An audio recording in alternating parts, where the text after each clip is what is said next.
No further links, Your Honor. Superstitions surrounding bathrooms in Japan. Toilets are the unexpected setting of a lot of urban legends there.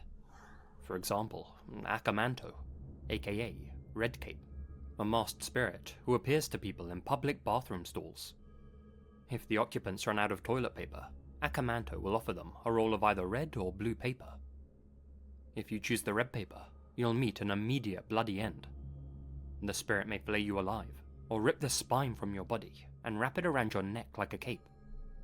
If you choose the blue paper, Akamanto will place his hands around your throat and squeeze until your face turns blue. Try and outsmart him by picking another color. Forsen, when will you come to Iran? The Iranian government guarantees your safety, Sebastian. They also promise the safety of your family in Sweden. We are ready to leave you alone, Mr. Force. Come, Tehran. Surely, I want to go to Iran. A lovely place. Around your neck like a cape. If you choose the blue paper, Akamanto will place his hands around your throat and squeeze until your face turns blue. Try and outsmart him by picking another color, and a pair of hands will drag you to the underworld. Your only viable option is to make a run for it without wiping, so there's really no winning in this game. Now, those type of stories are popular among high schoolers and fans of the paranormal, sure, but ultimately no one really believes them, and they're just seen as a bit of fun.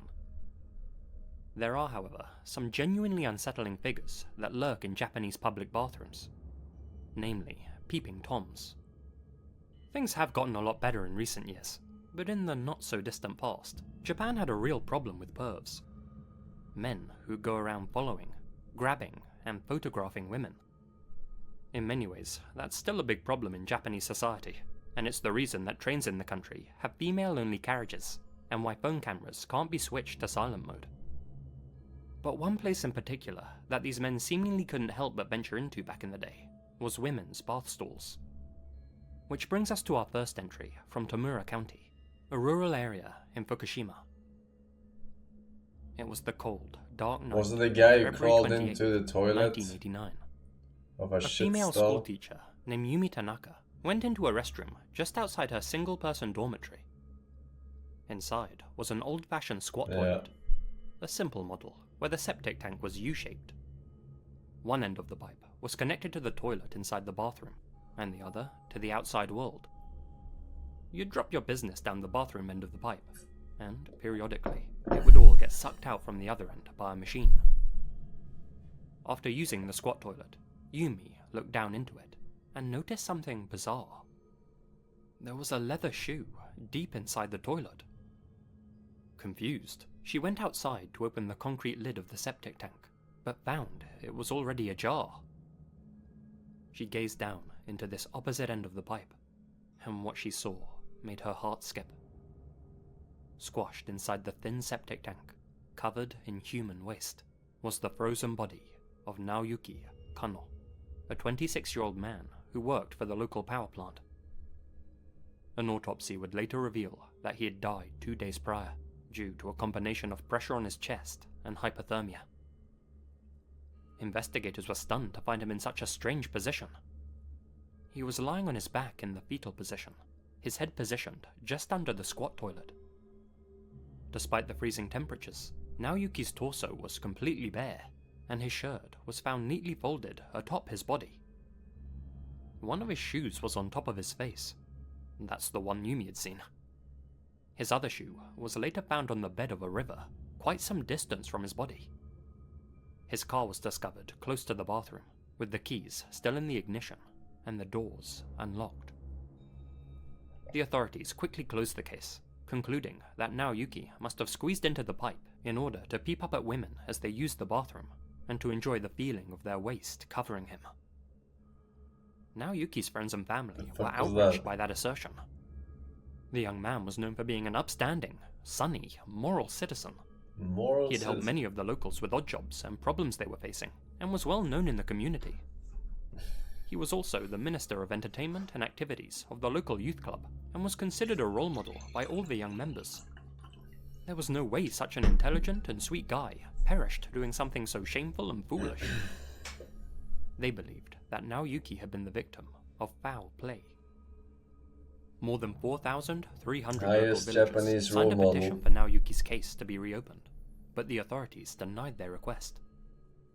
The coroner had ruled that Naoyuki only had minor abrasions on his knees and elbows, with no noticeable wounds, suggesting that he had been forced inside the pipe. Forced? So, in short, there are two possibilities when it comes to this case. Either Naoyuki had gone into the pipe willingly for his own gratification, or he was put in there by somebody else. But was there any evidence that he had been murdered? Actually, there were several pieces. Dun, dun, Firstly, dun. the pipe he was trapped in was tight, and I mean extremely tight.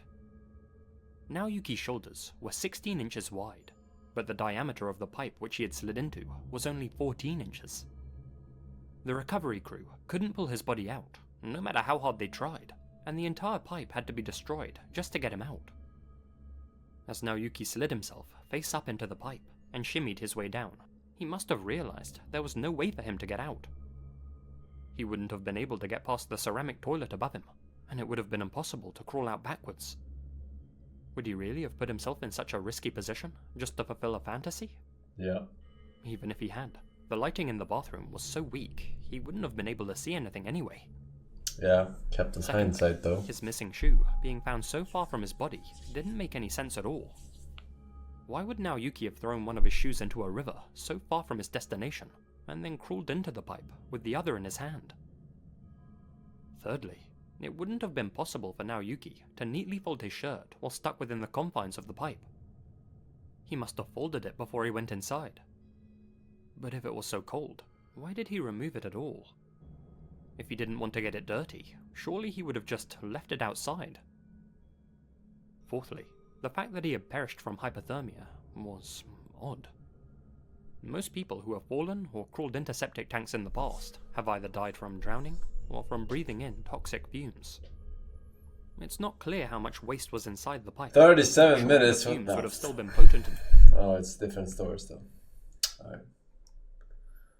Well, either way, tough shit.